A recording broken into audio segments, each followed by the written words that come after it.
Good afternoon बच्चों। देखो आज एक कोटेशन से स्टार्ट करते हैं class.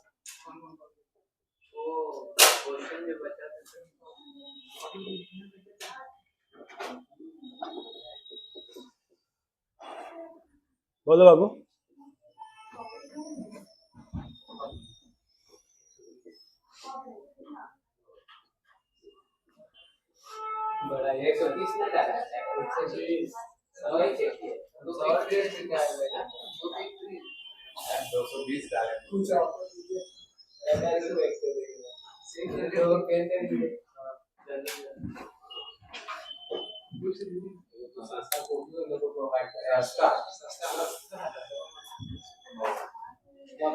Okay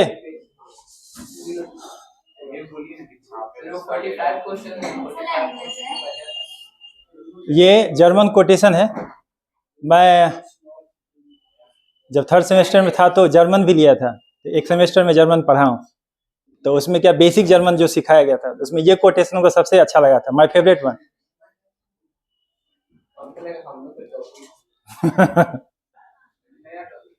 Es ist noch kein Meister vom Himmel gefallen.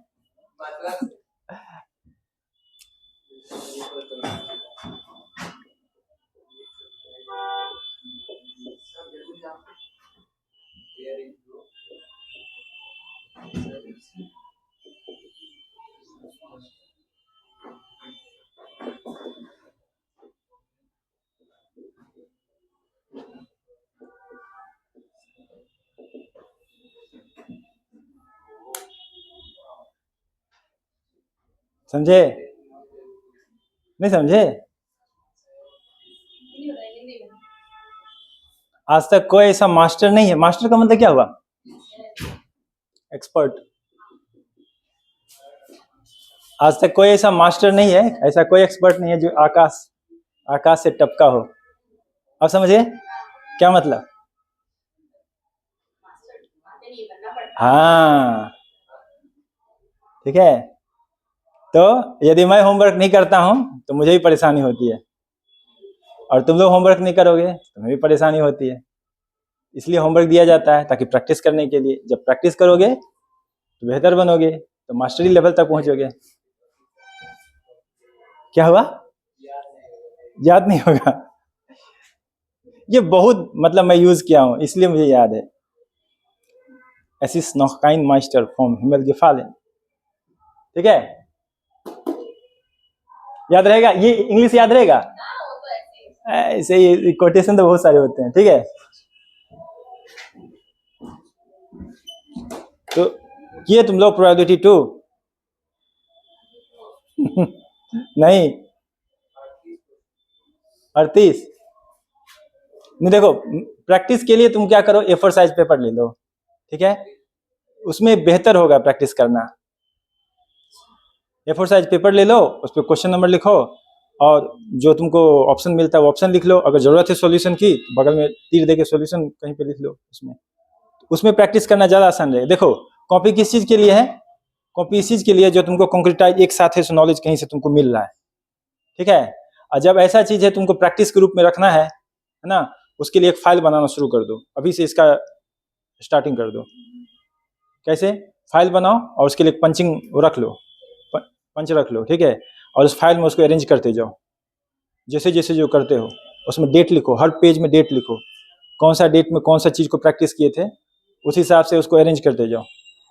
तो ऐसा होना चाहिए, उसमें रखो और उसको इस तरह से कर दो ताकि वो जो सबसे पहले किए थे वो टॉप पे हमेशा आता जाए।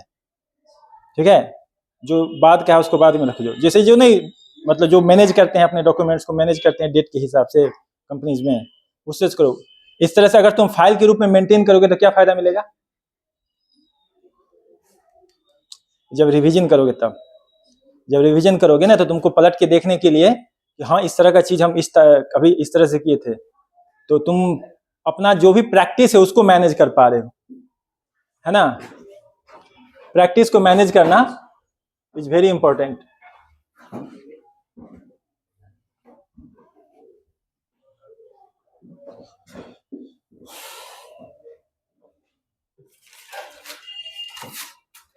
चलो आज क्लास शुरू करते हैं। 45 नंबर क्वेश्चन से। कल जो 2 क्वेश्चन बताए थे ना, किसमें, बाइनोमियल डिस्ट्रीब्यूशन में, उसके नंबरिंग 54 और 55 करके लिख लेना।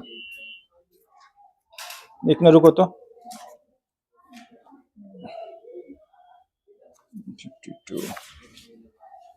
54 एंड 55, 54 एंड 55। कल क्या बताए थे, बाइनोमियल डिस्ट्रीब्यूशन में जो क्वेश्चन बताए थे उनके नंबरिंग में एग्जांपल लिखा था, उसमें वो एग्जांपल नंबर नहीं दिया था ना, उसमें क्या लिखोगे, 54 एंड 55। ठीक है। कल जो तुम बता रही थी कंसेप्ट एकता, वो कंसीडर करना पड़ेगा। जब तूने बोला ना जो दोनों एक लाइफ बोल सकते हैं, उसको कंसीडर करना पड़ेगा, क्योंकि टोटल 4 पॉसिबिलिटीज हैं, 4 तरह के केसेस बनेंगे, और चारों केसेज को फोकस करने से तब एक कंप्लीट सॉल्यूशन बनता है। ठीक है। जो मैं कल गया तो उसी क्वेश्चन के बारे में सोचा, तो फिर समझ में आया। देखो कल ये होल्ड पे था, आज इसको कंप्लीट करते हैं। पहले A and B are 2 independent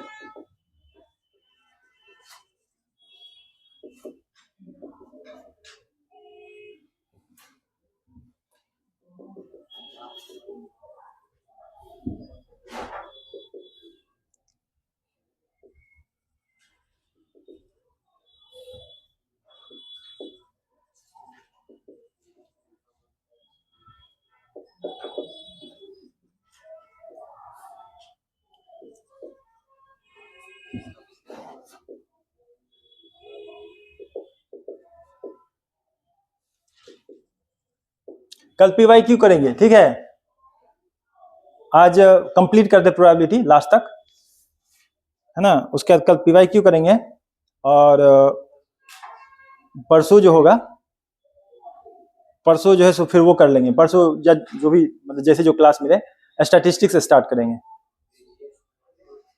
और उसके बाद स्टैटिस्टिक्स लगभग 4 क्लासेस लगेंगे। स्टैटिस्टिक्स कुछ ज़्यादा हमको उसमें मतलब जेई लेवल तक पढ़ना नहीं है, वो सिर्फ बोर्ड लेवल तक के लिए है। बस तुमको इंट्रोडक्टरी पार्ट जो उसका है, और जो कुछ क्वेश्चंस हैं बस उसको तुम्हें बताना है, फिर वो कंप्लीट हो जाएगा। और जो तुम अपना मॉड्यूल है वो कर सको, मॉड्यूल में बहुत सिंपल है। उसके बाद क्या होगा, हम लोग डिटर्मिनेंट स्टार्ट करेंगे, तब मैट्रिक्स। हाँ, हो सकता है नेक्स्ट वीक में, मैं अभी श्योर नहीं हूँ, नेक्स्ट वीक में मैं 1-2 दिन का गैप दूं, मैं खुद घर जाऊंगा तो हो सकता है। हाँ ठीक है, इट माइट बी पॉसिबल, क्योंकि काफी दिन हो गए मैं छठ के बाद नहीं गया हूँ। ठीक है, तो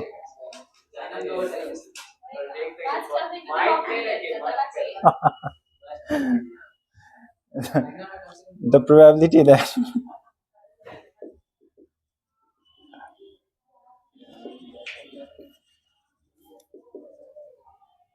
मतलब तुम लोगों को मिस नहीं करोगे ना।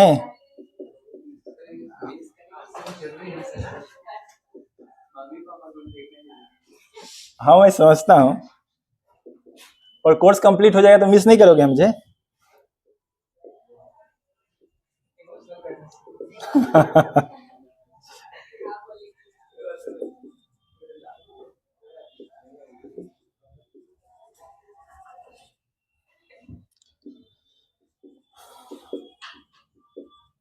तुम लोग करो ना करो, मैं तो करूंगा, मुझे पता है। जैसे पहला प्यार नहीं होता है, तुम लोग पहले बैच हो जिसको मैं जेई लेवल तक और मेंस लेवल एडवांस लेवल तक कुछ पढ़ाया हूँ। ठीक है,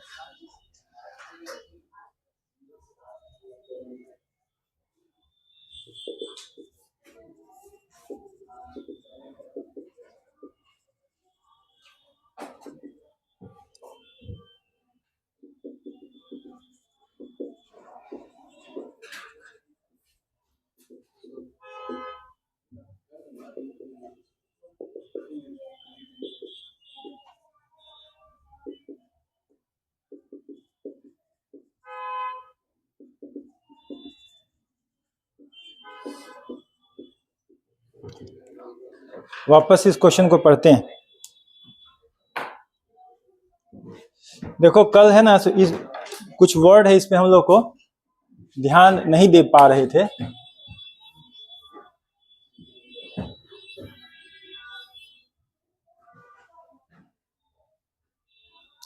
इससे हमारा इवेंट डिसाइड होगा। मान लो एस सैंपल स्पेस, ठीक है। टी एक इवेंट है, टी एक इवेंट है जो यह बताता है कि जो स्टेटमेंट है वो ट्रू है, ठीक है। स्टेटमेंट ट्रू कब होगा? जब दोनों ट्रू बोलेंगे, दोनों ट्रूथ बोलेंगे, और साथ ही साथ हम उसको वैलिडेट करते हैं कि सच में ये ट्रू है। X1 एक ऐसा इवेंट है जब हम यह जानते हैं कि कोई एक सच बोल रहा है, दूसरा झूठ बोल रहा है। वो भी कब पता चलेगा? जब हम उसको वैलिडेट करते हैं, जब हम जो उनके स्टेटमेंट्स है उसकी पूरी तरह से जांच करते हैं, जांच पड़ताल करते हैं, तो पता चलता है एक सच बोल रहा था और एक झूठ बोल रहा था। अब बताओ, एक सच बोल रहा था, एक झूठ बोल रहा था, तो दोनों क्या होंगे? दोनों कंट्राडिक्ट करेंगे, दोनों इंडिपेंडेंट हैं, इसलिए इतनी पॉसिबिलिटीज मैं बता रहा हूँ। X2 एक ऐसा केस है जिसमें दोनों अलग तरह के झूठ बोल रहे हैं। जो मैं कल बोल रहा था, पर उसके साथ जो है सो मैं इस इवेंट को सिंक्रोनाइज नहीं कर पा रहा था। इतने सारे केसेज हो सकते हैं। और तुमने जो कहा कल एक था, वो ये केस है, उसको L से मैं ले रहा हूँ। दोनों सेम तरह का झूठ बोल रहे हैं। हो सकता है कि कुछ ऐसा जो परसेप्शन है उनका कुछ इस प्रकार से हो कि जो एक्चुअली में जो केस है वो उनको दिख नहीं रहा है, जो ट्रूथ है वो किसी पर्दे में है, तो उन लोगों को पर्दा दिख रहा है, बट पर्दे के पीछे की सच्चाई नहीं पता है। तो ऐसा संभव है कि दोनों एक स्टेटमेंट दें, पर जब उसकी जांच की जाए तो पता चले कि दोनों ही एक चीज बोल रहे थे, दोनों ही एग्रीमेंट में थे, पर दोनों ही क्या था? गलत था, झूठ था। तो ये क्या हो रहा है? जब इन सब की जांच होती है, ये क्या है? स्टेटिंग अ फैक्ट, स्टेटिंग अ फैक्ट। जब कोई फैक्ट कहते हैं, है ना, उसके बाद क्या होता है? इन एग्रीमेंट, ठीक है, या एग्रीमेंट को वाई से मैं रिप्रेजेंट कर रहा हूं, वाई, या not in agreement, in agreement, not in agreement, ठीक है, in agreement, not in agreement, in agreement, not in agreement, ठीक है। Agreement, not agreement, agreement, not agreement, agreement, इस प्रकार से। तो ये क्या हो रहा है? हम नेक्स्ट इवेंट देख रहे हैं, एग्रीमेंट वर्सेस एग्रीमेंट और नॉट एग्रीमेंट। अब जो मैं अंडरलाइन किया हूं वो समझ पा रहे हो?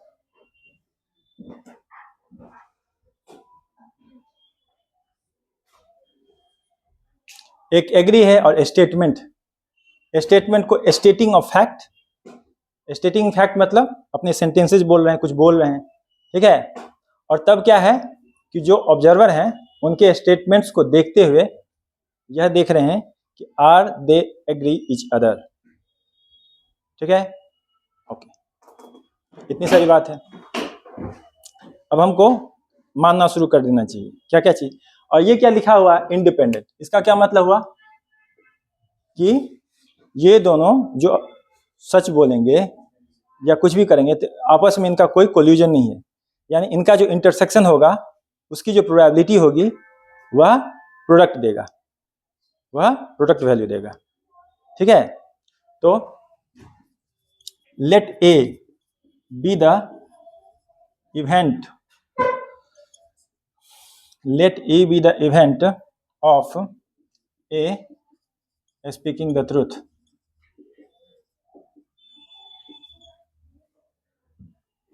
P of A क्या होगा? X. P of A बार क्या होगा? 1 minus X. Let B be the event of B speaking the truth.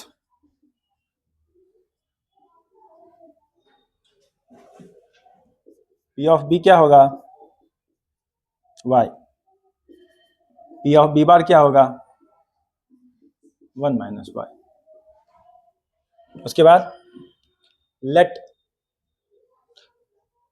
t be the event, let t be the event। अब थोड़ा क्या ना, मैं लैंग्वेज को इस प्रकार से लिखना चाह रहा हूं जैसे मैंने सोचा था। तो मैंने क्या सोचा था कि लेट, यहां से मैं again, let T be the event when a statement was. मैं वाज क्यों लिखा हूं? क्योंकि जब वो स्टेट कर दिए, जब उन्होंने कहा, उसकी फिर जांच हुई।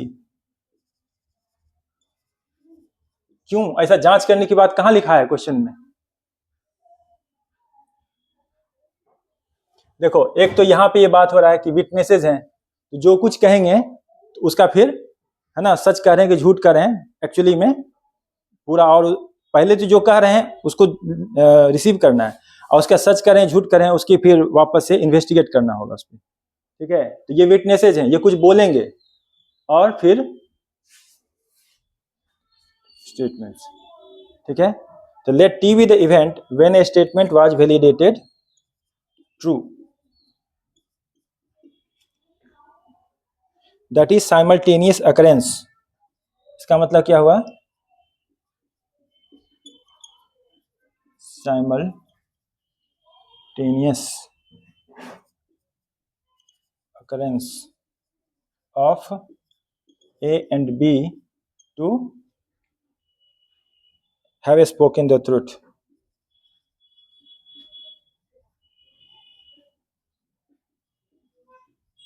ए और बी दोनों सच बोल रहे हैं, तो ये बताओ प्रोबेबिलिटी ऑफ टी क्या होगा? होगा ना, ये ए और बी दोनों साइमल्टेनियसली सच बोल रहे हैं, होना चाहिए ना। दोनों सच बोलेंगे तो ए इंटरसेक्शन बी होना चाहिए, यानी P of A into P of B equal to क्या होगा? X Y. उसके बाद let x1 be the event when, क्या मानेंगे इसमें?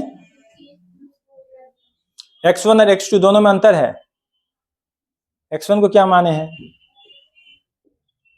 व्हेन ओनली वन ऑफ ए और बी स्पीक्स द ट्रूथ।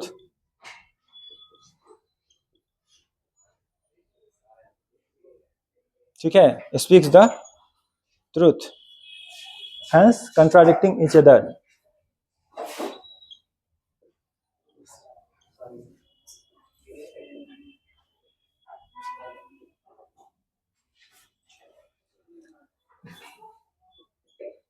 तो इसमें x1 इक्वल टू क्या होगा?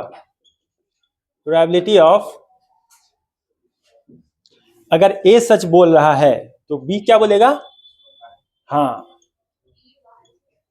उसके बाद अगर b सच बोल रहा है, a झूठ बोले, ये वैल्यू क्या होगी? P of A into P of B, B bar P of A bar into P of B। ये वैल्यू कितनी होगी? x into 1 minus Y,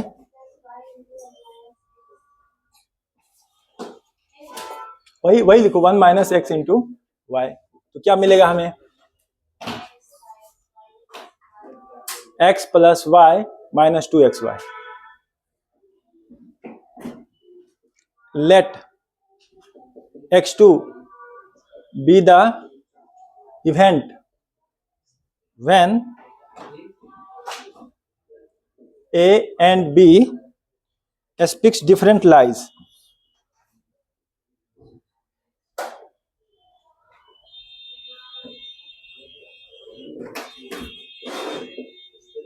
hence contradicting each other।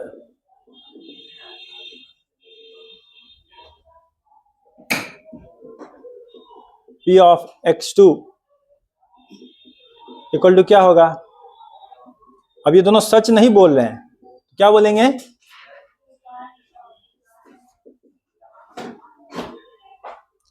तो ये हो जाएगा P of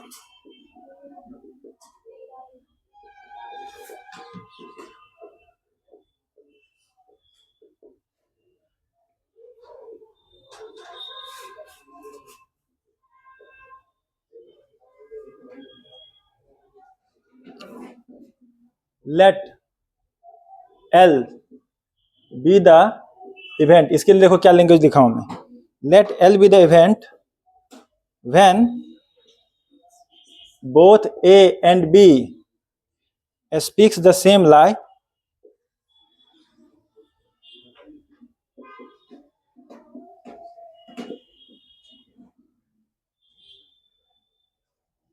due to same misperception due to same misperception. Same misperception का क्या मतलब? ये हाँ, जो विटनेस है ना वो एक ही चीज देख रहे हैं, लेकिन जो एक ही चीज देख रहे हैं और जो एक ही चीज बता रहे हैं वो एग्रीमेंट तो है दोनों का एक दूसरे से, और उसकी जब जांच हुई तो पता चला कि दोनों ही झूठ हैं। यह भी उतना ही प्रोबेबिलिटी होगा। हाँ, सेम प्रोबेबिलिटी है, पर सेम प्रोबेबिलिटी का मतलब केस सेम नहीं है, क्योंकि दोनों झूठ ही बोल रहे हैं ना। अब जैसे देखो पासा पे है ना, पासा पे क्या बोलते हैं? ऑड और इवन आने का प्रोबेबिलिटी एक ही है, पर क्या दोनों सेम है? केस अलग है। यहां भी प्रोबेबिलिटी सेम है, बट केस क्या है? डिफरेंट है। तो 1 minus x into 1 minus y, ये वैल्यू कितनी होगी? 1 minus x minus y plus x y. ये चारों इवेंट हो गए। अब इस पर हम इसको कंसीडर करते हैं, ठीक है। Let y be the event, let y be the event when A and B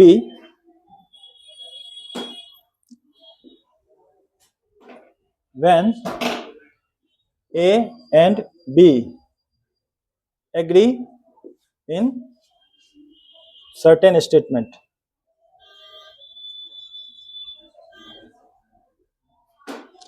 Let Y be the event when A and B agree in certain statement.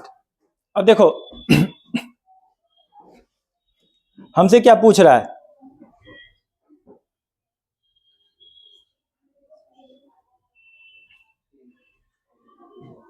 अच्छा सुनो, पहले पूछने से पहले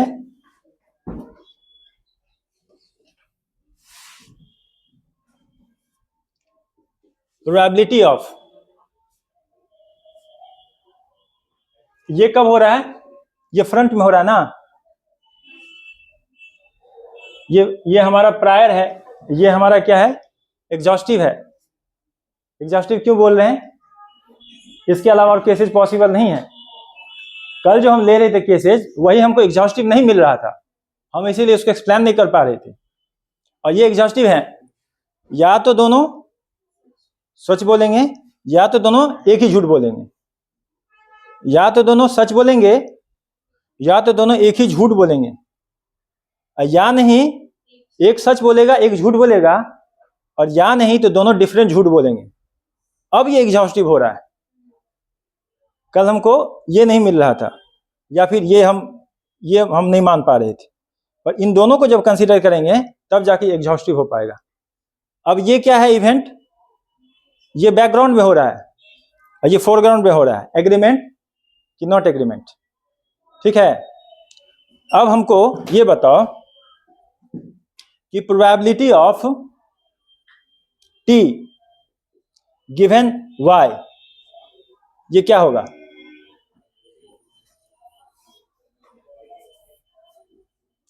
ये तो पूछ रहा है, ये तो क्वेश्चन में पूछ रहा है। A statement is true given that they agree in certain statement. Probability of y given t क्या होगा?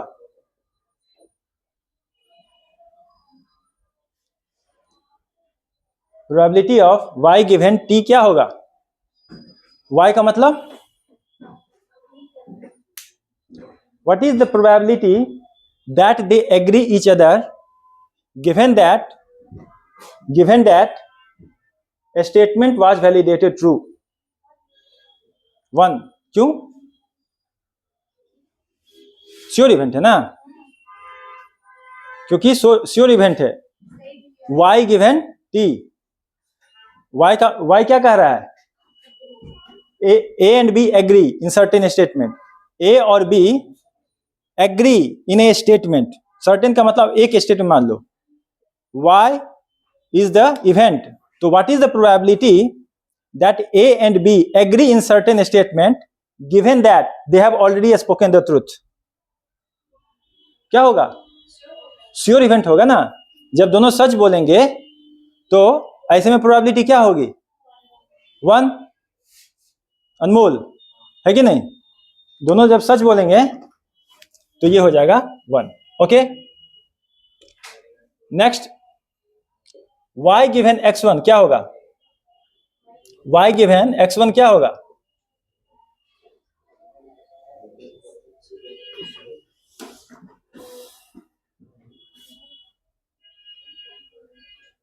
What is the probability that they agree in certain statement given that one of them speaks the truth? One of them speaks the truth.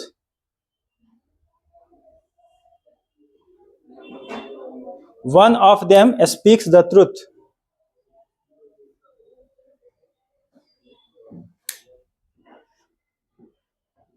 सही, 0, क्योंकि ये impossible event है. क्योंकि ये impossible event है. They agree each other given that they contradict each other. They agree each other given that one of them speaks. अब एक सच बोल रहा है, दूसरा झूठ बोलने पर लग जाए, कभी स्टेटमेंट मैच करेगा? कभी भी मैच करेगा? एक सच बोले या दूसरा झूठ बोले, स्टेटमेंट मैच करेगा? जब नहीं करेगा तो ये इम्पॉसिबल इवेंट है.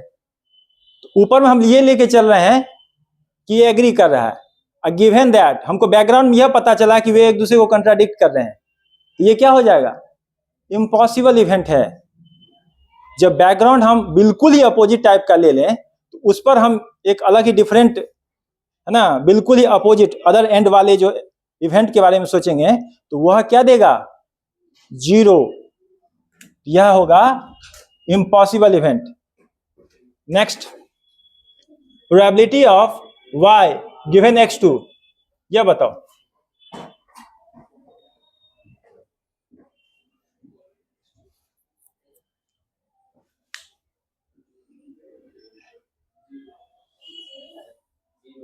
यह भी होगा 0. क्यों 0 होगा?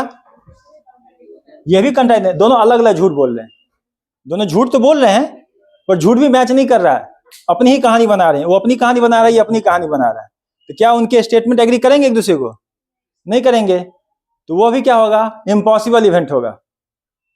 क्योंकि जब दोनों के स्टेटमेंट का जांच हुआ, जब उसकी वैलिडेशन की गई तो पता चला कि दोनों ही कहानी बना रहा है. और ऑलरेडी ये तो ऑब्जर्वेशन में भी आ जाएगा ना कि ये दोनों अलग अलग कहानी बना रहे हैं. तो निश्चित रूप से जो ऑब्जर्वर है उसको पता चल रहा है, यार ये कुछ बोल रहा है, ये कुछ बोल रहा है.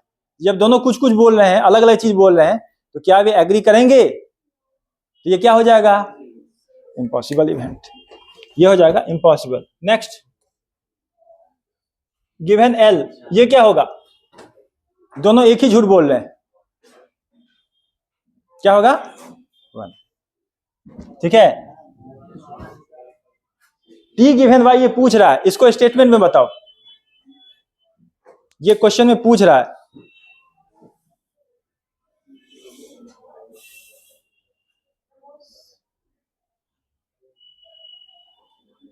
क्वेश्चन पढ़ो.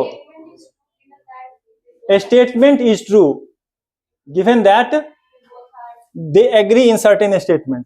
यही पूछ रहा है ना. What is the probability that the statement is true given that? पिछला लाइन पढ़ो. A and B agree in certain statement. वही चीज पूछ रहा है ना. निकल जाएगा, निकालो.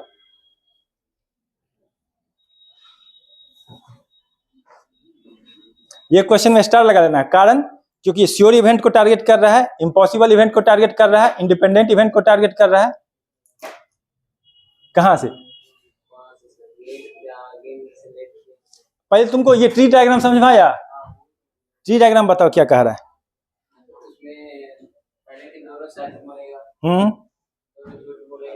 दोनों कैसा झूठ बोलेगा? अलग अलग डिफरेंट लाइक कर रहा है। फिर उसके बाद नहीं, ये क्या है? ये दोनों झूठ नहीं बोलेगा। X1 है एक ऐसा इवेंट जिसमें एक सच बोल रहा है, एक झूठ बोल रहा है, और इसमें दोनों डिफरेंट झूठ बोल रहे हैं, और ये दोनों एक झूठ बोल रहे हैं। अगर ये ट्री डायग्राम समझ जाओगे तो बाकी तो कहानी है। और ये एग्जॉस्टिव इवेंट है, क्योंकि और केसेस पॉसिबल नहीं है। हमको जब तक एग्जॉस्टिव इवेंट नहीं बनाएगा पता चलेगा तो हम बायस थ्योरम लगा कैसे पाएंगे? बायस थ्योरम लगाने के लिए पहला चीज तो हमको यही चाहिए ना कि हमें एग्जॉस्टिव इवेंट चाहिए। तो हमको एक केस वो लेना है जिसमें दोनों सच बोले, एक केस वो लेना है जिसमें एक ही सच बोले, एक केस वो लेना है जिसमें दोनों डिफरेंट झूठ बोले, और एक केस वो लेना है दोनों सेम झूठ बोले। तब जाकर अब और केस नहीं बचता है। तो these are the case when we get the exhaustive event. ठीक है, तो थोड़ा सा इसमें लैंग्वेज मत चेंज करना, इसको as it is note down करो, और तब जाके जो मैं पूछा हूं वहां पे इसको पहले खुद से स्टेटमेंट में लिखो। क्या पूछ रहा है, इसको लिखने के बाद वो स्टेटमेंट लिखो, और तब उसका उस चीज को फाइंड करो।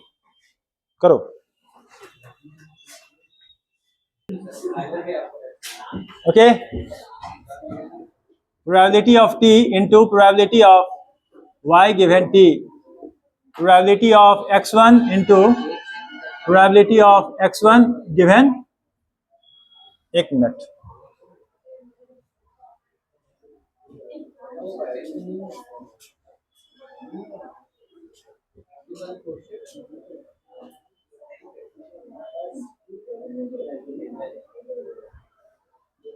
एक minute.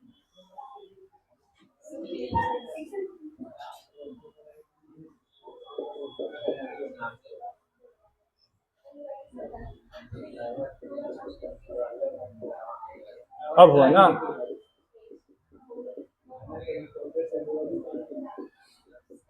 probability of x1 into probability of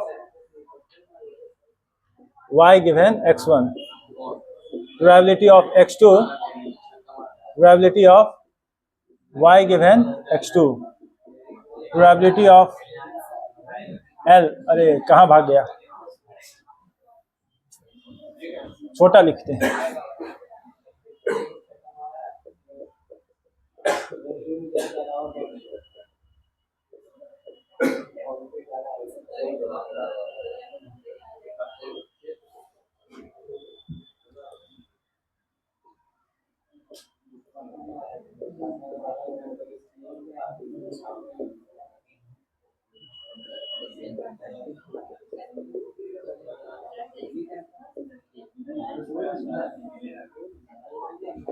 बात नहीं, नोबडी टॉक्स, नो समाज सेवा।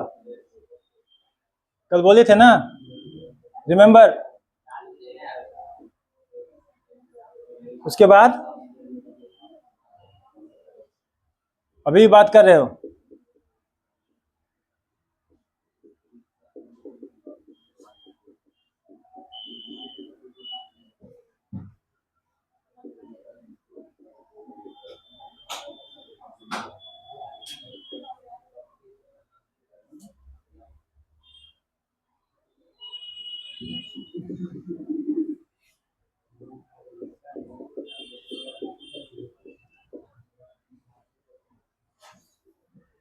ये होगा xy into 1 divided by xy into 1 plus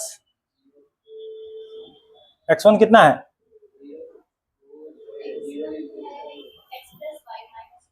ये है ना, x plus Y minus 2xy into 0 plus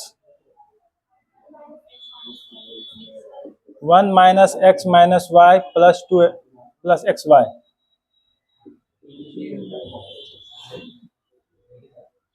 plus 1 minus x minus y plus x y into 1, ये हो जाएगा x y divided by 1 minus x minus y plus 2x। Anmol proceed.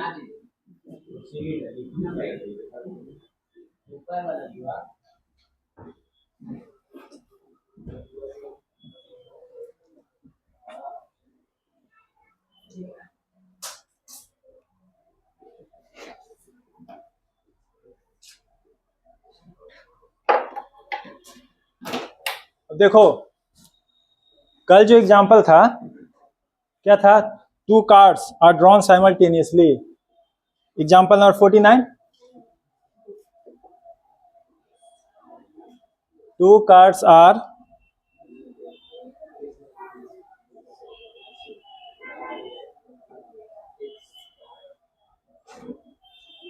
और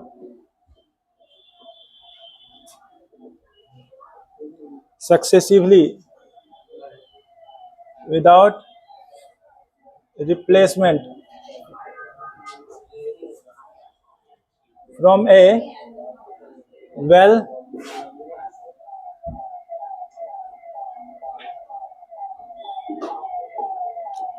shuffled pack of 52 cards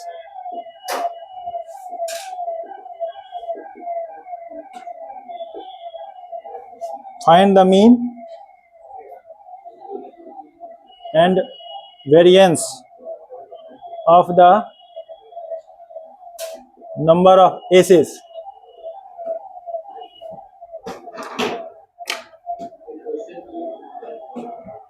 क्या ये question, क्या कहना चाह रहे हो, कहो। लेट कल किए थे ना, मतलब कल स्टार्ट किए थे ना, एक मिस्टेक क्या हो रहा था, बोल रहे थे एंड ऑपरेशन कर रहे थे और का, तो वो मिस्टेक को आज सुधारो। Let x be the random variable. अब यहां पे ये रैंडम वेरिएबल किसको असाइन करेगा, है ना, वो रैंडम वेरिएबल एस को डिफाइन करेगा, नंबर ऑफ एसेस पर ड्रॉ, ठीक है। Let x be the random variable which is assigned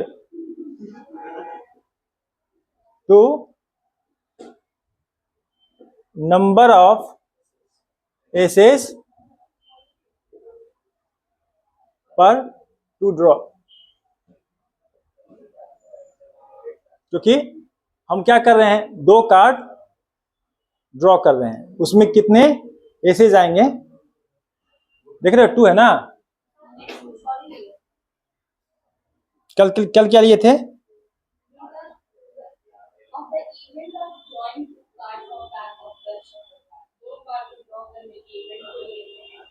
नहीं एक्स रैंडम वेरिएबल होगा, हाँ 2 कार्ड्स नहीं एसेस को लेंगे। कारण क्यों है, कारण क्यों है कि हम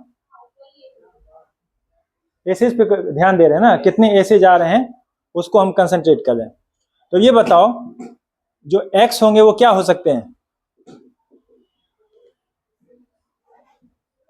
0, 2 बार हम ड्रॉ कर रहे हैं, उसमें एक ही बार एस नहीं आए, फिर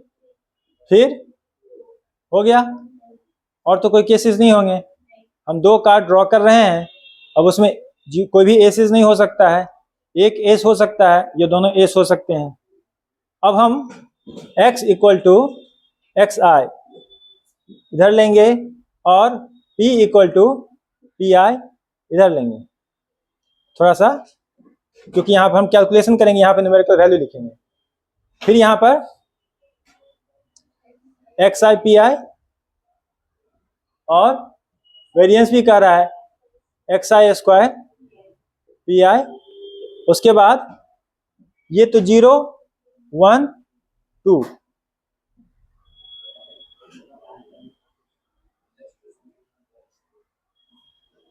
अब ध्यान दो, यहां पे 0 एस, कोई भी एस ना हो तो एस को साइड में रख देंगे। कितने एस होते हैं? 4 एस को साइड में रख देंगे। अब कितने बचेंगे? 48। तो 48 में से कोई भी 2 ड्रॉ करने के कितने तरीके? 48C2, that is the favourable outcome. क्यों? क्योंकि एस नहीं आना चाहिए। एस को साइड कर दो, उसके बाद देखो अब हमारे पास टोटल केसेस कितने होंगे? 52C2। फिर यहां पे एक एस आ रहा है, कितने एस होते हैं? 4 एस होते हैं। तो 4C2 एंड एंड एंड, क्योंकि 4 में तो एक एस कर लिए, सॉरी, उसके बाद एंड का ऑपरेशन होना चाहिए, इनटू लगेगा। अब कितना बच गया?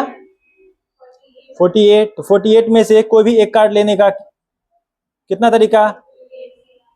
बीच में एंड का ऑपरेशन होना चाहिए। कल क्या कर रहे थे? और क्या कर रहे थे?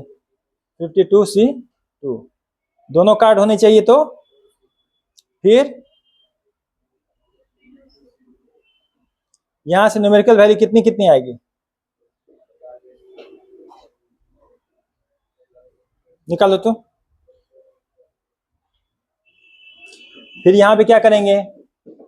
टोटल निकालेंगे। यहां पे इसका टोटल निकालेंगे तो हमारा म्यू आएगा सिग्मा XI PI, और जो वेरिएंस होगा sigma XI square PI minus mu square. चलो करो अब।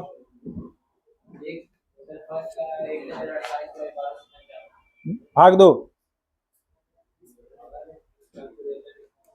अरे उसको उस रूप में लिखो ना, इंटू करके लिखो ना, इंटू इंटू करके लिखो तो ऊपर नीचे कुछ कटेगा। देखो कितने से कटता है?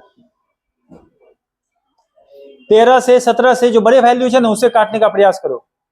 17 तिया 51, 13 चौके 52, इस प्रकार से काटने का प्रयास करो।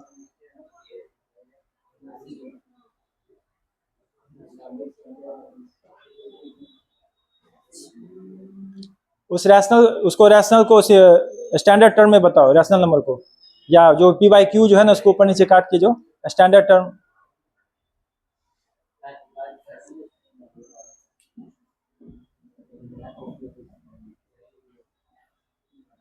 चेक करो तो इतना आ रहा है क्या?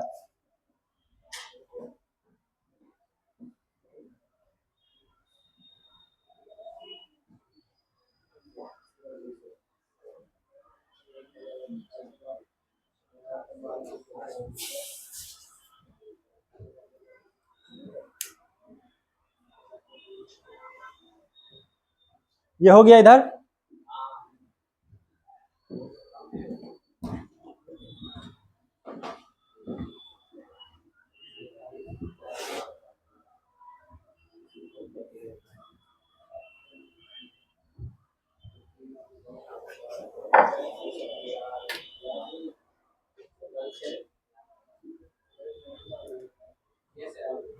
आया ना? सेकंड केस में निकालो।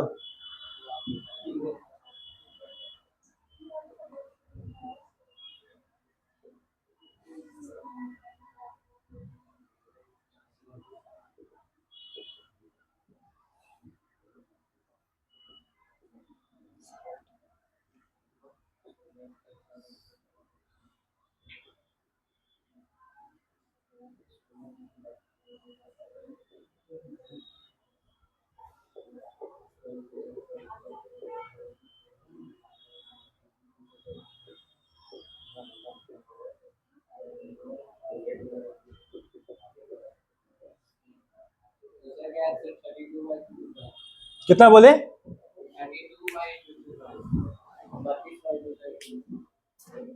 32/221।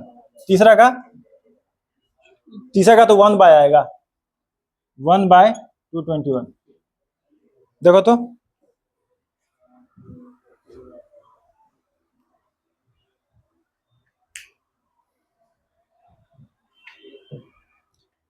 अब कैलकुलेट करो।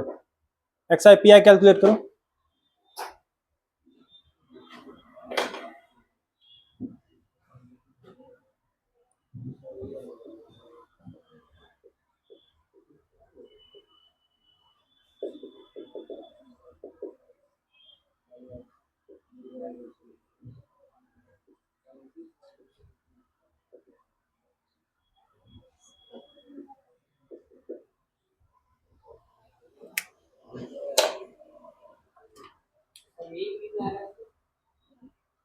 मीन 2/13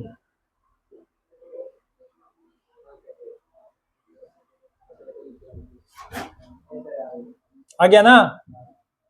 मीन कितना आया? ये वैल्यूज बताओ। 0 वो आ जाती 32/221 और ये होगा 2/221, तो ये टोटल हो जाएगा 34/221 और ये 17 से डिविजिबल है तो ये हो जाएगा 2/13। तो ये हो गया हमारा 2/13 और ये कितना होगा 0, ये होगा 32/221 और ये हो जाएगा 2 का स्क्वायर 4/221, तो ये टोटल हो जाएगा 36/221। तो ये हो जाएगा 36/221 माइनस म्यू का स्क्वायर 4/169, 13 17।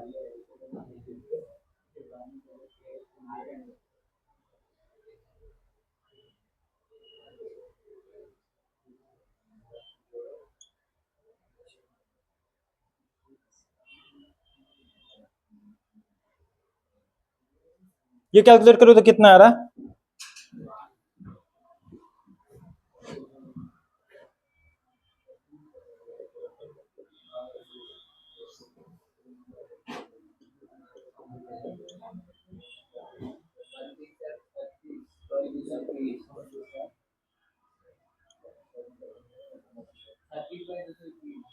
छत्तीस बाय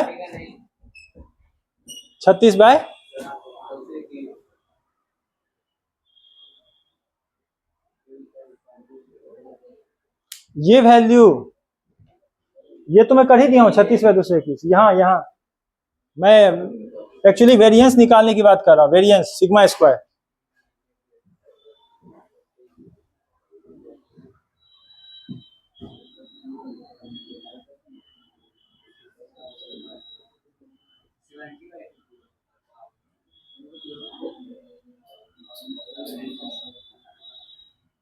वेरिएंस बताओ कितना आया फाइनली गुना भाग करके।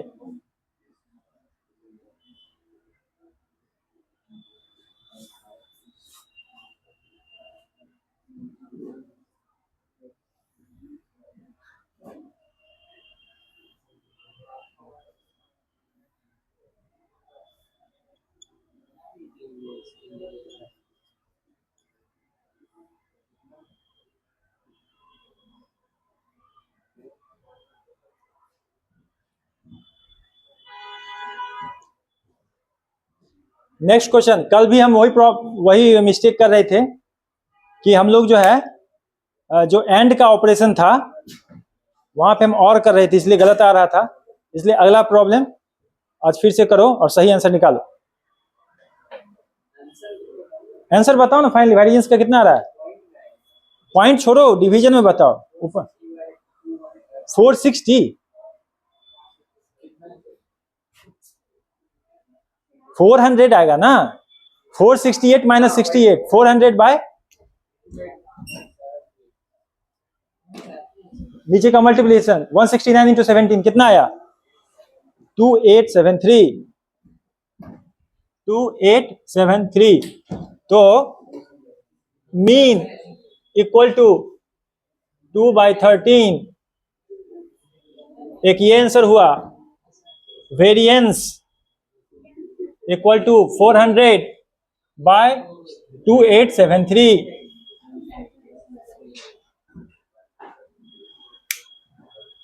क्लियर? क्लियर और नॉट क्लियर? नेक्स्ट, इस प्रॉब्लम को करो। Concept is clear? Did you understand everything? Okay, now do the this problem.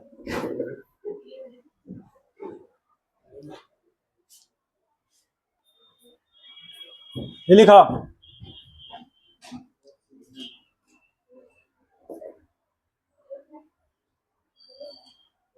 Solve किया ना तुम लोग? अरे ऊपर लिखा तो 4c3 7c3 इक्वल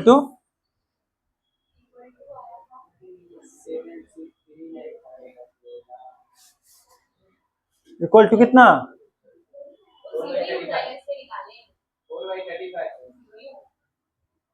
4/35। ये होगा 0, ये होगा 0। उसके बाद नेक्स्ट,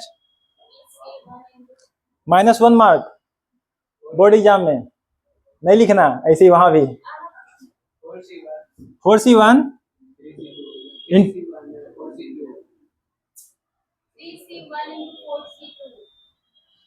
4c1 इंटू 3c2। तो शुरू वाला लिखाओ ना पहले, 3c2 इंटू 4c1। उसके बाद 4c1 इंटू 4c2। अब ठीक है, इतना जल्दी घुसा जाते हो। आगे 18 बाय, आगे लिखाओ, इंटू डिवाइडेड बाय, ये कितना आएगा? 12/35। ये कितना लिखें? डिवाइडेड बाय 7c3, ये कितना आया? 1/35। ये वैल्यू तो 18/35, यह भी 18 यहाँ पे 24/35 और यहाँ पे 48/35। यहाँ पे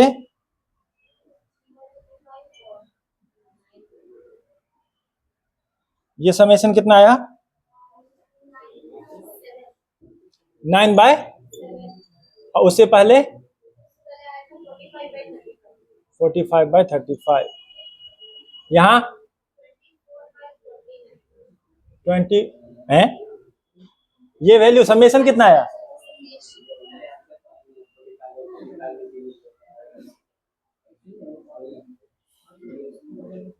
इसको जोड़ के कितना आया?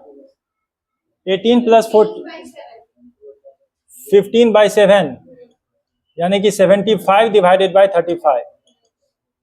तो हमारा जो मीन है म्यू वो हुआ 9/7 और वेरिएंस है यानी कि सिग्मा स्क्वायर वो कितना है?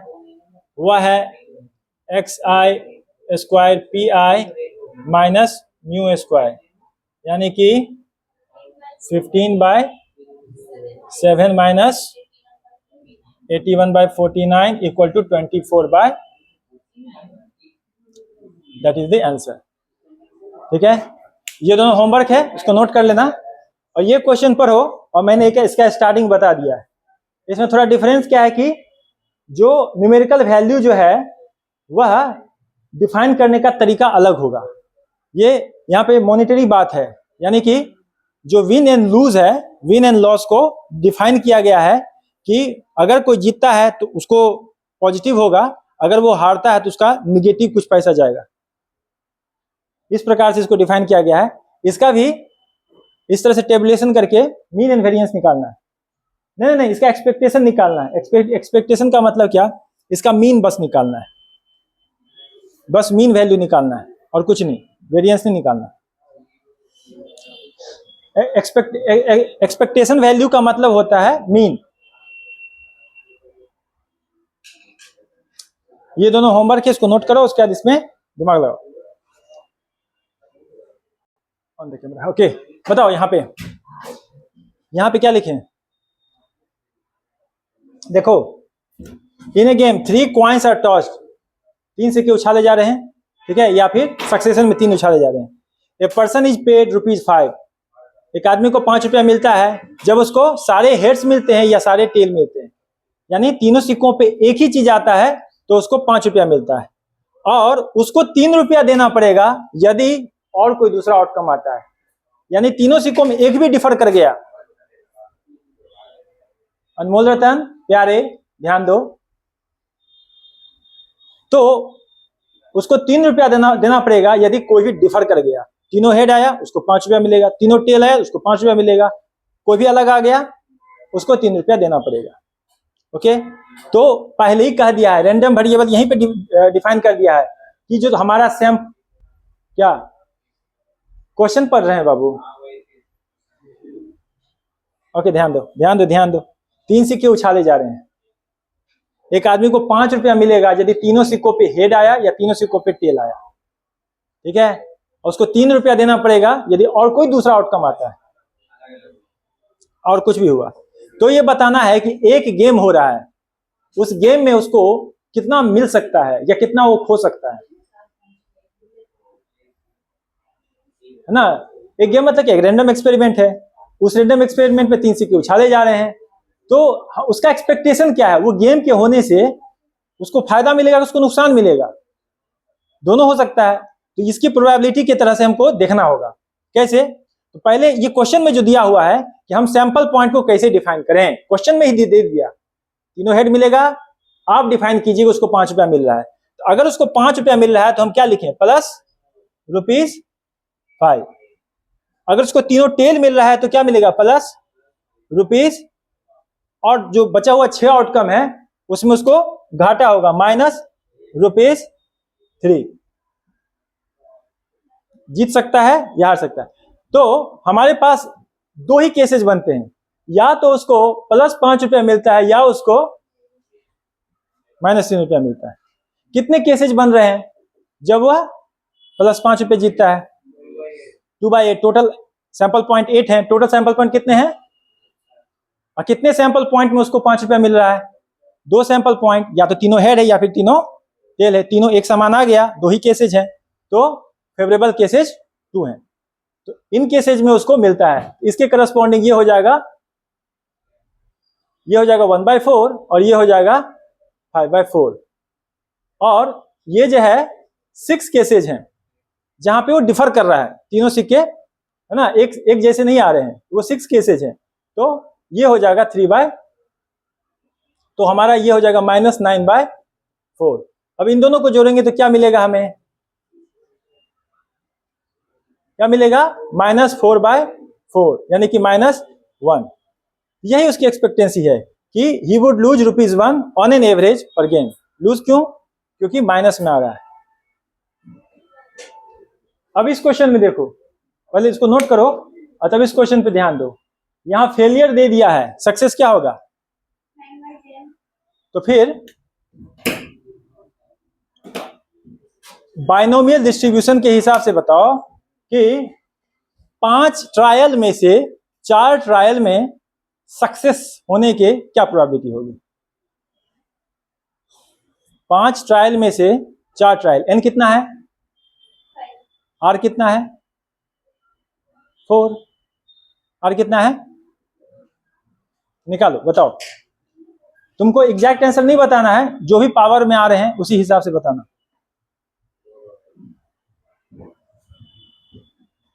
जल्दी करो, ठीक है। तो यहां मूवी नहीं बनाना है, किनारे पहुंचाना है, टाइटैनिक वाली बात नहीं है ना।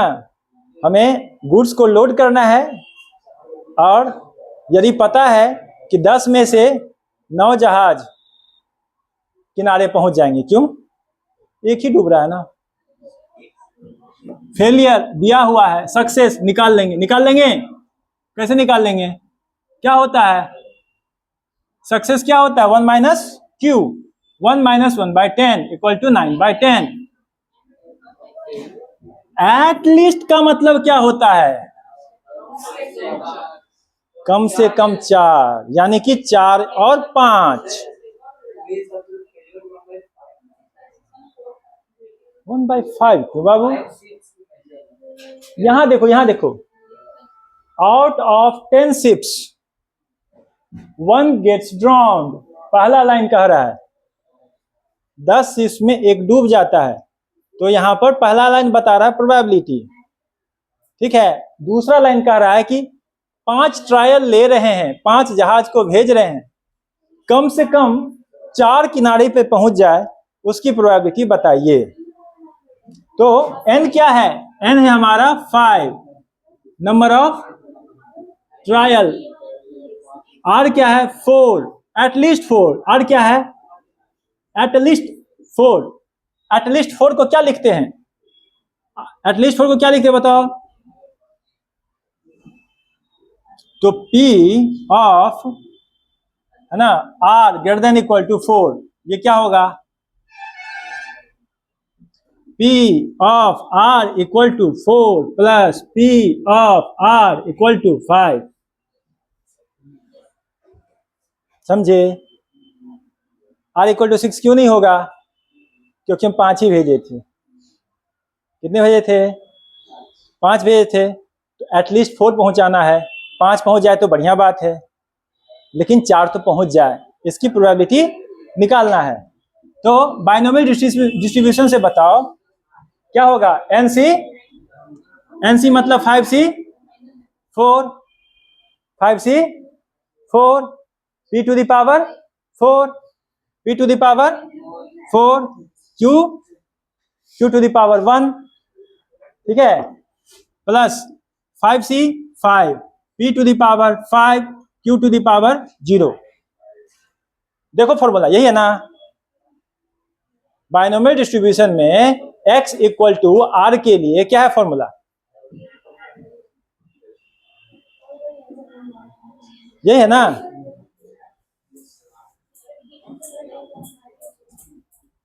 फाइव इंटू पी कितना है? 9/10, 9/10 टू द पावर 4 इंटू 1/, दोनों में है, पर हमको फ्रैक्शन में ही बता दो, क्योंकि इतना लंबा कैलकुलेशन है उसका कि उसको हम लोग क्या करेंगे, लॉग एंटी लॉग लेंगे। अगर पॉइंट में कोई निकाल पा रहे हो तो बढ़िया बात है मेरे लिए, हम वेरीफाई कर सकते हैं, लेकिन डेसिमल के 4 प्लेसेस तक करेक्ट होना चाहिए। 0.9188, एक मिनट रुको, कहाँ गया? अरे यही तो था, कहाँ? नहीं, पॉइंट में नहीं लिखे हैं, 0.91 समथिंग करके है। तो ये हुआ 5C5 का वैल्यू कितना होता है? 1, और ये कितना है? p मतलब 9/10 टू द पावर 4, ये कितना आएगा? 9/10 to the power 4,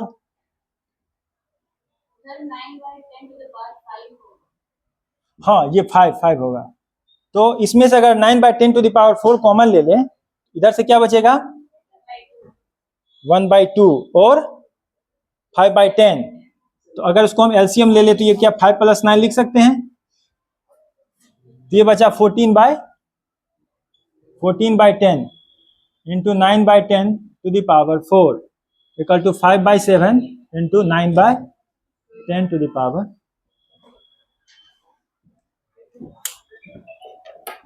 this was suppose to be taken yesterday.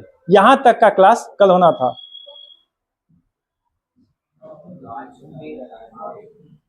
Mean and variance in binomial distribution, mean and variance in binomial distribution.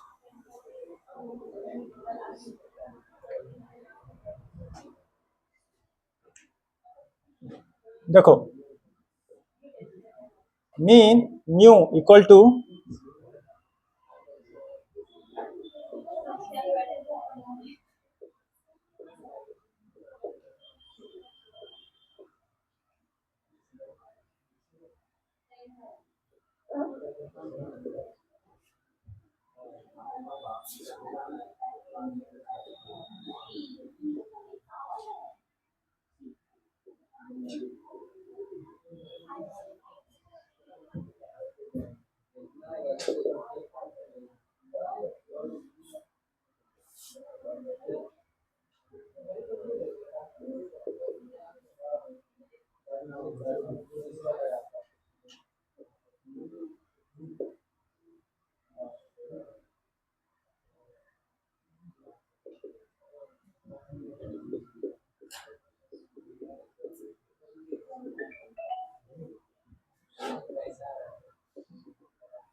चलो ये हो गया, समझ गए।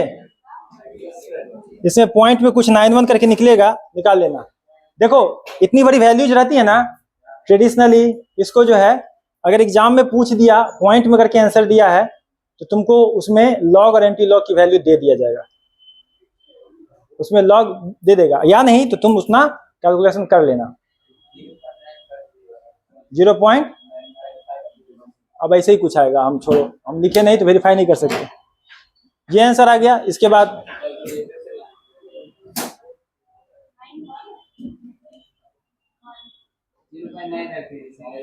हाँ छोड़ो, हमारा था क्या, जो बाइनोमियल डिस्ट्रीब्यूशन का यूज कैसे होता है वो मेनली बताना।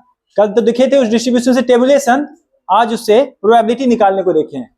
अब मीन एंड वेरिएंस कैसे निकालते हैं वो अब देखते हैं।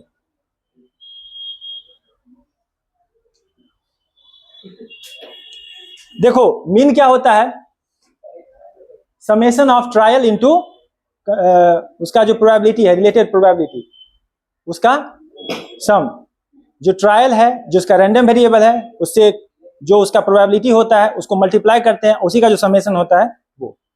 तो आर क्या है, ट्रायल है। बाइनोमियल डिस्ट्रीब्यूशन में क्या होता है, सक्सेस और फेलियर होते हैं, ठीक है। तो मतलब n नंबर ऑफ ट्रायल्स में से r नंबर ऑफ ट्रायल्स लिए जाते हैं और तब हमारी प्रोबेबिलिटी कैलकुलेट होती है कि नहीं। तो उसमें मीन कैसे निकलेगा, r को करस्पॉन्डिंग प्रोबेबिलिटी के जो फॉर्मुलेशन है उससे मल्टीप्लाई कर देंगे। तो P ऑफ r क्या होता है, ये होता है, ठीक है।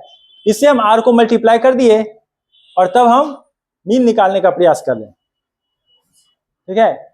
तो देखो पहला स्टेप समझ में आया। पहला स्टेप क्या कह रहा है, 0 प्लस क्यों स्टार्ट किए, और 0 होगा, 0 से स्टार्ट कर रहे हैं और 0 से मल्टीप्लाई करेंगे तो टर्म 0 हो जाएगा। उसके बाद अगला टर्म क्या होगा, 1 से मल्टीप्लाई करेंगे तो पहला टर्म क्या होता, NC0 into P to the power 0 into Q to the power N। तो वो तो टर्म चला गया 0 से मल्टीप्लाई होने के कारण। नेक्स्ट टर्म क्या है, ये। अब देखो NC1 कितना होता है, n, NC1 n होता है, और लास्ट का टर्म इसका क्या है, n इंटू NCn।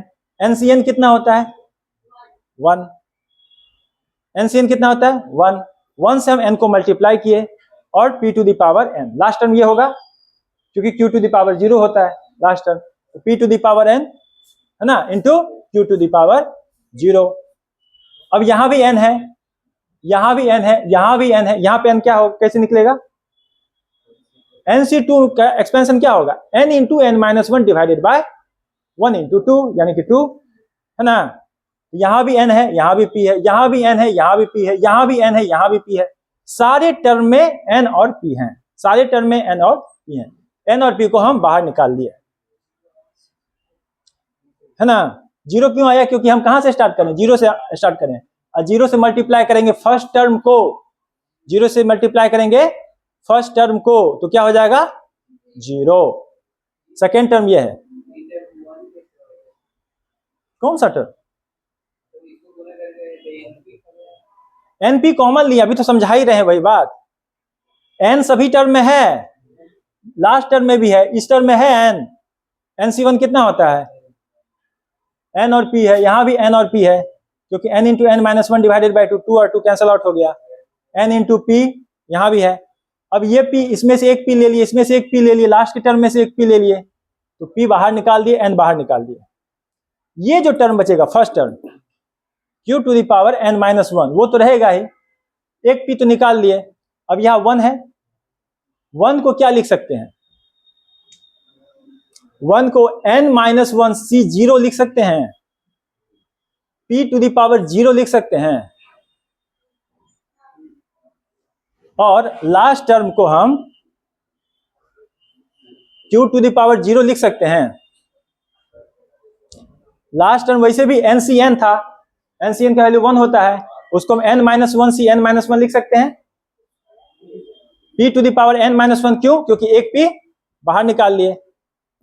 तो ये जो टर्म है ये क्या है, ये टर्म हमारा p प्लस q का एक्सपेंशन है to the power n minus 1, तो ये वैल्यू कितनी हो जाएगी, n इंटू p इंटू 1, क्योंकि p प्लस q कितना होता है,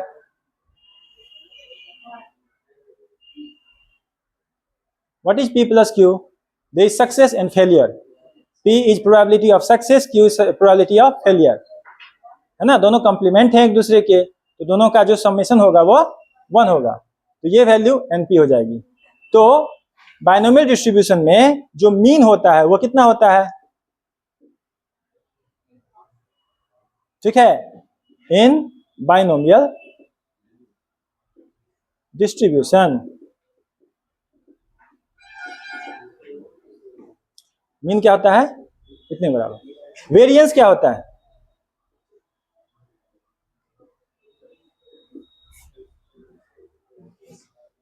वेरिएंस क्या होता है बताओ, मीन का स्क्वायर लास्ट में लिखेंगे, यहां क्या लिखेंगे, r equal to 0 to the n r square into p of r minus minus mu square, ठीक है, यही होता है वेरिएंस। अब इस वेरिएंस को निकालने के लिए हम r स्क्वायर को इस तरह से लिखें कि सेपरेट कर सकें। अब जनरली क्या देखते हो कि हम फैक्टोरियल का यूज करते हैं, है ना, तो या तो r होगा या r इंटू r माइनस 1 होगा, उसी तरह से फैक्टोरियल हम जाते हैं, स्टार्ट करते हैं r से और उसके बाद क्या होता है r माइनस 1। तो बताओ क्या r को ऐसे लिख सकते हैं,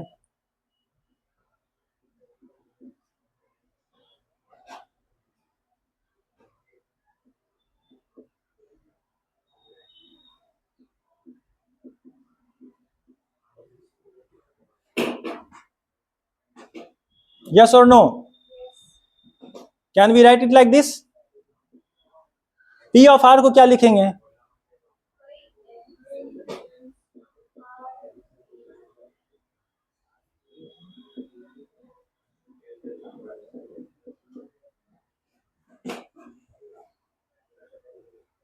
इसको नीचे लिख लेना।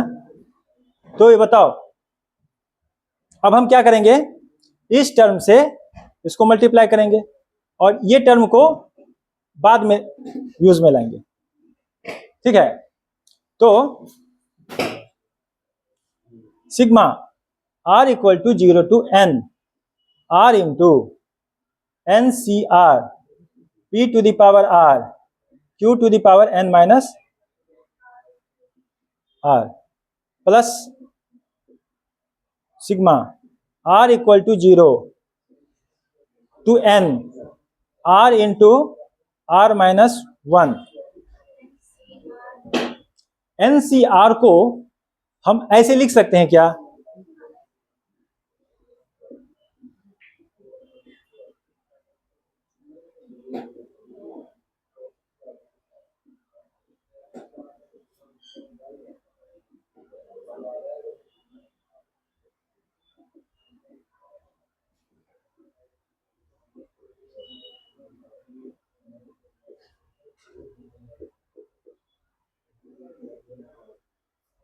ऐसा क्यों लिखें? हमको ये टर्म हटाना है और कुछ कांस्टेंट टर्म बाहर निकालने हैं।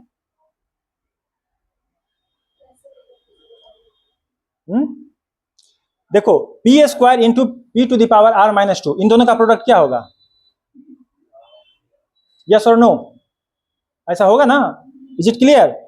हम p to the power r minus 2 में p टू द पावर 2 को यदि मल्टीप्लाई करेंगे तो 2 2 कैंसिल हो जाएगा, p to the power r बचेगा। ईशान याद है, q to the power n minus r as it is है, ठीक है। और NCR को इस प्रकार से नहीं लिख सकते हैं। कॉम्बिनेशन फॉर्मूला में एक प्रॉपर्टी यह भी है ना, कि यदि हम एक्सपेंशन करेंगे तो इस प्रकार से हो जाएगा। अब इसके बाद ये वैल्यू कितना होगा?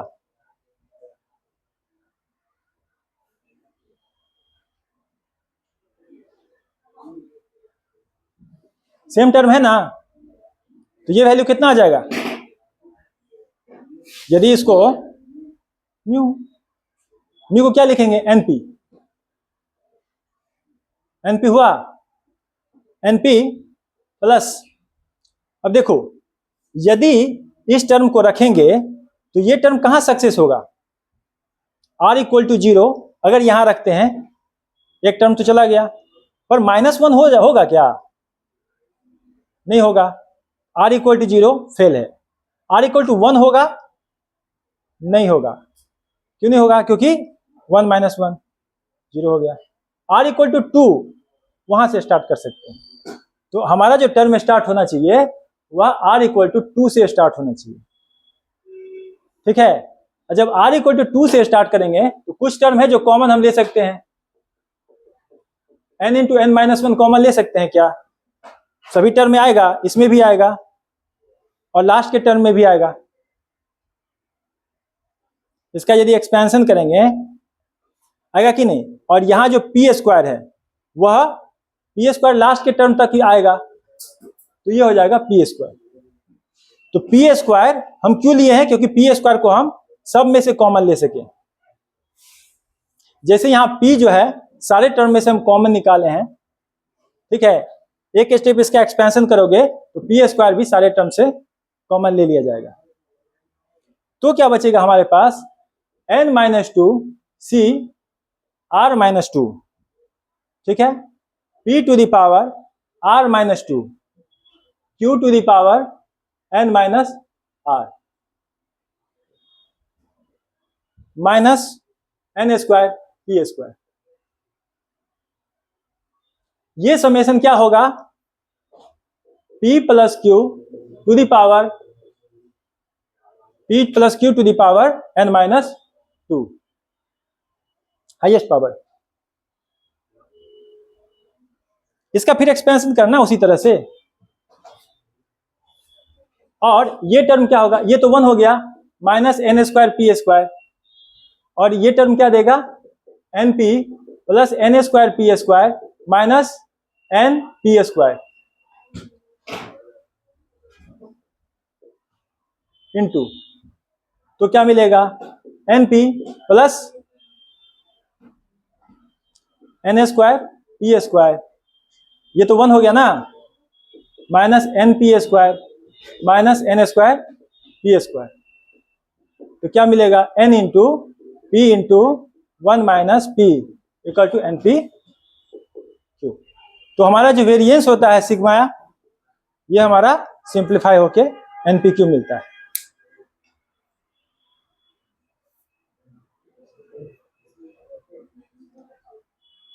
ठीक है, मैं क्यों डेरिवेशन में फोकस किया, क्योंकि तुम लोग बाइनोमियल थ्योरम अच्छे से पढ़े हो, इसलिए मैं थोड़ा सा कोशिश किया इसको समझाने। बाइनोमियल थ्योरम क्योंकि हम पूरा एक्सपेंशन समझे थे, एक एक ढंग से समझे थे, इसलिए मैं थोड़ा सा कोशिश किया जिसको मैं तुम्हें समझाऊं, आखिर ऐसे कैसे डेरिवेशन करके हमारा था। लेकिन यूज इसके डेरिवेशन का बहुत अच्छे से होगा।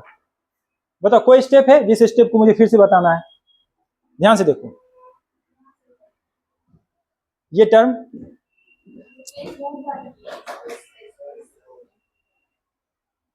देखो, यहां पे क्या है, p to the power r, p to the power को स्प्लिट किए, p square into p to the power r minus 2, q को एज इट इज रख दिए। ये जो टर्म है NCR, इसको हम इस प्रकार से लिखें, ठीक है।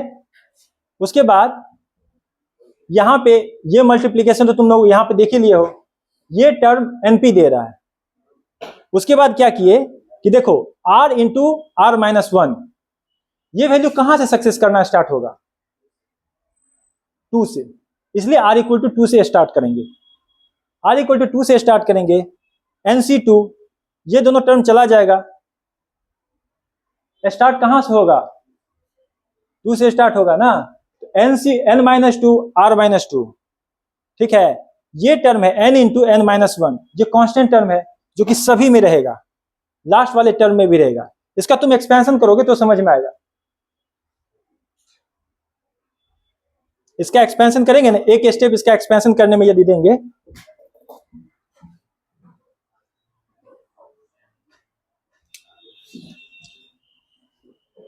देखो इसका एक्सपेंशन करोगे तो क्या लिखोगे, n इंटू एन माइनस 1 चला गया, उसके बाद n minus 2 c r minus 2, ठीक है, p to the power r minus 2, ठीक है। ये कांस्टेंट टर्म है, into q to the power n minus r p square. तो यदि हम सिग्मा का सिंबल लगाएंगे तो यही से लगाएंगे, क्योंकि ये तो कांस्टेंट टर्म है ना। ये जो है n minus 2 c r minus 2, ये r से स्टार्ट होगा, 1 मतलब 2 से स्टार्ट होगा, n तक जाएगा। ये पूरा कंप्लीट दे रहा है कि नहीं एक्सपेंशन।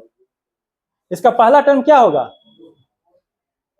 इसका पहला टर्म होगा तुम्हारा p to the power r equal to 2, यानी कि p to the power 0, q to the power r equal to 2, n minus 2। पहला टर्म ये होगा n c r minus 2 0, sorry ऊपर में n माइनस 2। दूसरा टर्म क्या होगा, n माइनस 2, दूसरा टर्म क्या होगा, n minus 2 c 1, p to the power 1, q to the power n minus 3। इन दोनों का सम, पावर का सम n माइनस 2 आ रहा है ना। इस तरह का जो एक्सपेंशन होगा उसको ऐसे नहीं लिख सकते हैं।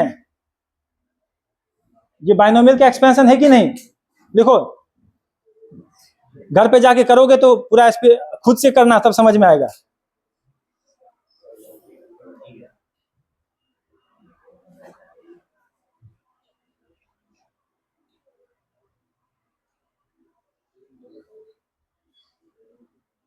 जल्दी नोट करो।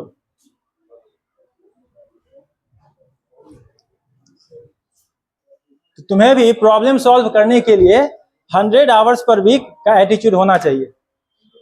100 आवर्स पर वीक कैसे आएगा तो सोचो, क्योंकि वो एटीट्यूड डेवलप नहीं होगा तो आईआईटी पहुंच गए, आईआईटी से ग्रेजुएशन का डिग्री लेके भी सब फेल है। मजाक नहीं, सीरियसली बोल रहा हूं। बहुत सारे ऐसे आईआईटीएन हैं जो उसके बाद सेकेंडरी या टर्सरी, सुनो Sudhanshu, Sudhanshu Am I talking something serious here? Is it concerning your life? कभी सोचते हो जीवन के बारे में? एकांत में बैठते हो कभी, दोस्तों से अलग और सब चीज दुनिया सबसे अलग, अपने बारे में सोचते हो, थोड़ा मेडिटेट करते हो, थोड़ा सा चिंतन करते हो, गहराई में जाते हो, क्या सोचते हो? What comes to your mind? देखो, लाइफ का गोल कुछ ऐसा होना चाहिए ना कि ये वर्थ लिविंग हो। और जब तक ये दूसरों के लिए तुम नहीं कंट्रीब्यूट करते हो ना, तुम्हारा किसी भी काम का नहीं है। अल्टीमेटली तुम्हारे लाइफ का ऐसा गोल होना चाहिए कि दूसरों को कुछ आसान बनाए, दूसरों को कुछ, है ना, दूसरों को ऊपर उठाए, क्योंकि तुम सोसाइटी के मेंबर हो, तुम उठो और सबको उठाओ। That should be the goal. उसके लिए प्रॉब्लम सॉल्विंग एटीट्यूड बना लो। तुम्हारे पास प्रॉब्लम्स आएंगे, तुम्हारे अपने प्रॉब्लम्स, फैमिली के प्रॉब्लम्स, सोसाइटी के प्रॉब्लम्स, बहुत सारे प्रॉब्लम आएंगे। तुम्हारा एटीट्यूड प्रॉब्लम सॉल्विंग होना चाहिए। खास तौर से जब तुम इंजीनियर बनने जा रहे हो, जब तुमको प्रॉब्लम मिले, जब तुम्हारे सामने कोई डिफिकल्टी आए, तो तुम उसे पीठ दिखा के मत भागो, तुम उसको फेस करो और सावधानी से उसको कंकर करो, तब उसका मतलब हुआ। नहीं तो कुछ भी बन जाओगे ना, यूजलेस हो जाएगा। चलो ठीक है, एग्जाम्पल नंबर 57।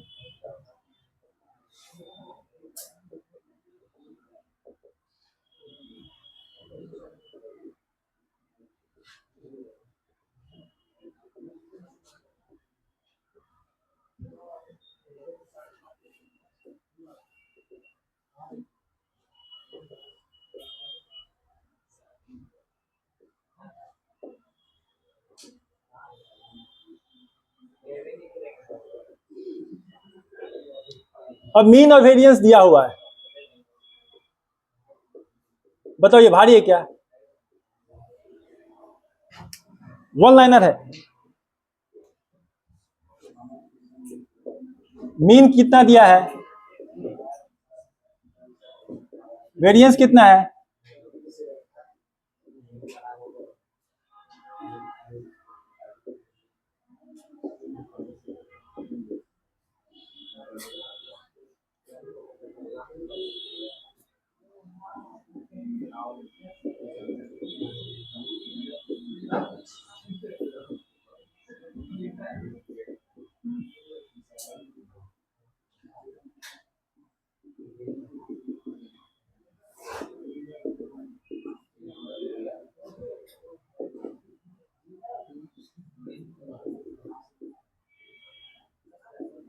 बताओ प्रोबेबिलिटी डिस्ट्रीब्यूशन बताओ, बताओ वन लाइनर है कि नहीं?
तो सॉल्व करो, इसको भी सॉल्व करो।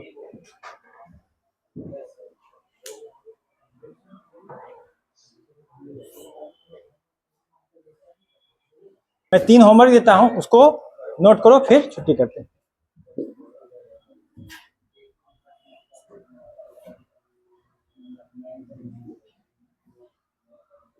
अब बताओ मीन एंड वेरिएंस से बना कितना कैसा लेवल का क्वेश्चन है? आसान है ना? क्या लगा बहुत भारी है? और पता है इसे एडवांस लेवल में भी क्वेश्चन पूछ देता है, mean and variance. IIT advance में इसे क्वेश्चन पूछ देता है, और जस्ट फॉर्मूला लगाना है, 2 मार्क का क्वेश्चन से। सोचो क्या मिस करना चाहिए था क्या?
इसका आंसर लिखो।